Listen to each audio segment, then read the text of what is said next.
السلام عليكم ورحمة الله تعالى وبركاته. اليوم إن شاء الله ما زلنا في تحضيرات المسبقة لشهر رمضان. بعد ما درت لكم الثوم، اليوم راح ندير الحميص. الحاجة الأولى هي الطماطم، كل واحد الكمية تاع الطماطم اللي عنده وعلى حساب العائلة تاعو. أنا هنايا 2,5 كيلو، بصح مش باغي نديرها كاع. والثوم، الفريسان ثوم، والفلفلة حلوة، وفلفل حار بعد ما غسلتهم ونقيتهم من الغبرة اللي فيه. الحاجة الأولى ندوها في البلا اللي يدخل الكوش، نشووها، واللي بغى الحار بزاف يزيد، واللي ما يبغيش الحار بزاف ينقص.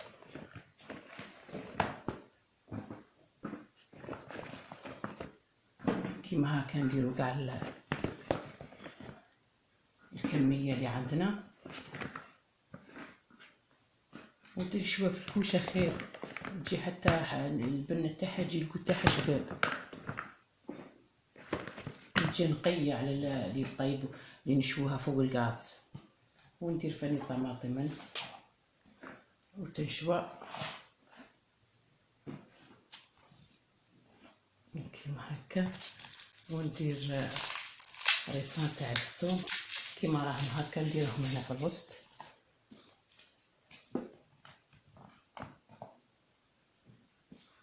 كيما هاك، ونديروها في الكوشه. وبعد كي تنشوى نخرجها ونوريها لكم. بعد ما شويتها وخرجتها من الكوشه، درتها في ساشيه باش تطلق وباش تقدري بالخف تنقيها. وكيما هكا هذه الطريقه في الكوشه خير فوق الغاز دير الكحوليه وتجيكم تعبكم في الغسيل تاعها. وكان اللي يقولها حميص، كان يقولها سلطه مشويه. نديرها كيما هكا، وندير معاها نقطعها كاع، ونقوها مادامها سخونه حاميه شويه، ما تخلوهاش حتى تبرد عليها والقشره تاعها تبرد عليها، ما تجيكم صعيبه باش تنقوها. كيما هكا كاع نقطع الفلفله وندير الثوم وندير الحار.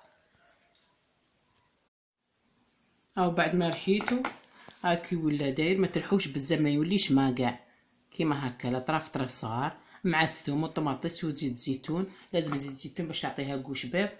والكميه الاخرى اللي بقات درت لها هنا في الطبسي مع شويه كسره تاع مطلوع تاع الدار، تجي عالم شابه. وتاكلوها بالصحه ان شاء الله، وجربوها في هذا رمضان ان شاء الله. واذا عجبكم هذا الفيديو ديروا جيم واشتركوا في قناه الطبخ ووصفات سوسو. مع السلامه.